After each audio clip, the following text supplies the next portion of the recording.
ജീവിതത്തെ എഴുത്തും വായനയും ചേർത്ത് നെയ്തെടുക്കുകയാണ് കടപ്പുറം സ്വദേശിയായ അഹമ്മദ് മൊയിനുദ്ദീൻ. ചിന്ത പബ്ലിക്കേഷൻസിലെ ജീവനക്കാരനായ മൊയിനുദ്ദീന് അക്ഷരങ്ങൾ തന്നെയാണ് അടുത്ത കൂട്ടുകാർ. ഇത് അഹമ്മദ് മൊയിനുദ്ദീൻ. പേര് കേട്ടാൽ ഒരുപക്ഷെ അറിഞ്ഞെന്നു വരില്ല. പക്ഷേ ഈ വരികൾ കേട്ടാൽ തീർച്ചയായും ഇദ്ദേഹത്തെ തിരിച്ചറിയും. ഇലയില്ലെങ്കിൽ നീ എങ്ങനെ തണലാകും, നീ എങ്ങനെ തുണയാകും, നീ എങ്ങനെ മരമാകും. 50ഓളം ഗസൽ ഗാനങ്ങൾ, കവിതാ സമാഹാരങ്ങൾ, കഥകൾ, 2 സിനിമകൾ, ഷോർട്ട് ഫിലിമുകൾ തുടങ്ങി നിരവധി രചനകൾക്ക് പിന്നിലെ തൂലിക മൊയിനുദ്ദീൻ്റെതാണ്. കടപ്പുറം പഞ്ചായത്തിൽ PR കുഞ്ഞിമോന്റെയും ചാലിൽ ഷെരീഫിയുടെയും ഇളയ മകനായ മൊയിനുദ്ദീൻ 18ാമത്തെ വയസ്സിലാണ് എഴുത്തിന്റെ വഴി തിരഞ്ഞെടുത്തത്.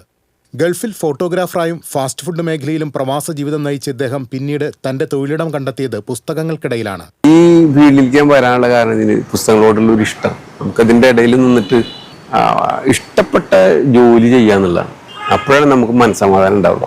ഞാൻ ഒരു 10ാം ക്ലാസ് മുതൽ തന്നെ എഴുത്ത് തുടങ്ങിയിട്ടുണ്ട്. മാപ്പിളപ്പാട്ടൊക്കെ ആ കാലത്തിൽ എഴുതുഗാനങ്ങൾ, പാട്ടുകളൊക്കെ അങ്ങനെ എഴുതി. പിന്നെ സ്കൂളിന് വേണ്ടി നാടകങ്ങൾ ചെയ്തിരുന്നു.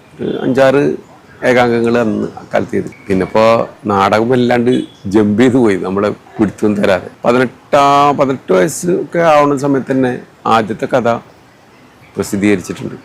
ചിന്ത പബ്ലിക്കേഷൻസിലെ പുസ്തകോത്സവ വിഭാഗത്തിലെ ജീവനക്കാരനായ മൊയിനുദ്ദീൻ അക്ഷരത്തോണിയിലേറിയുള്ള തന്റെ പ്രയാണം തുടരുകയാണ്. TCV news, Kodungallur.